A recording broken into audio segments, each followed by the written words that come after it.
अगर आप किसी सरकारी कर्मचारी के माता पिता हैं और उनकी मृत्यु के बाद फैमिली पेंशन पा रहे हैं, तो आपके लिए सरकार का नया नियम जान लेना बहुत ही ज़रूरी है, क्योंकि केंद्र सरकार ने फैमिली पेंशन से जुड़ा बड़ा बदलाव किया है। अब से हर साल दोनों माता पिता को जीवन प्रमाण पत्र यानी लाइफ सर्टिफिकेट देना ज़रूरी होगा, तभी उन्हें 75% फैमिली पेंशन मिलती रही। ऐसे आइए जानते हैं ऐसे में कि आखिरकार फैमिली पेंशन को लेकर क्या क्या बदलाव हुए हैं।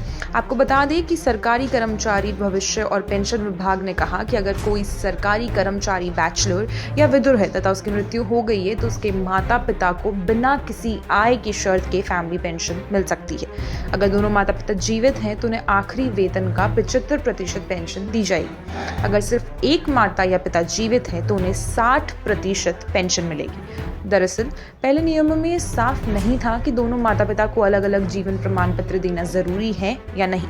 इसी की वजह से कई मामलों में एक माता पिता की मृत्यु के बाद भी बढ़ी हुई पेंशन जारी रहती थी।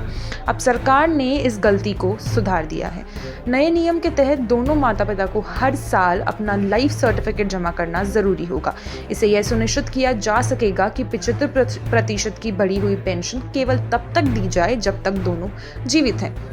अगर किसी एक की भी मृत्यु हो जाती है तो पेंशन अपने आप 60% पर आ जाएगी। ये कदम सरकार ने इसलिए उठाया है ताकि पेंशन का भुगतान सही और पारदर्शी तरीके से हो सके और किसी तरह की गड़बड़ी ना हो। पहले ऐसा कोई प्रावधान नहीं था कि दोनों माता पिता का जीवन प्रमाण पत्र देना जरूरी हो। इसके कारण कुछ मामलों में एक माता पिता के निधन के बाद भी उच्च दर की पेंशन यानी 75% पेंशन दी जा रही थी। सरकार के मुताबिक ये बदलाव सिस्टम को सही करने और सटीक भुगतान सुनिश्चित करने के लिए लिया गया है। सभी पेंशनर्स को हर साल 30 नवंबर तक अपना लाइफ सर्टिफिकेट जमा करना जरूरी होगा। अगर ये सीमा चूक जाती है तो दिसंबर से उनकी पेंशन अस्थायी रूप से बंद हो सकती है और जीवन प्रमाण पत्र जमा होने के बाद ही पेंशन दोबारा शुरू होगी। ऐसे में यदि आप भी फैमिली पेंशन लगातार लेते रहना चाहते हैं तो नए नियमों के अनुसार ही कार्य करें। धन्यवाद।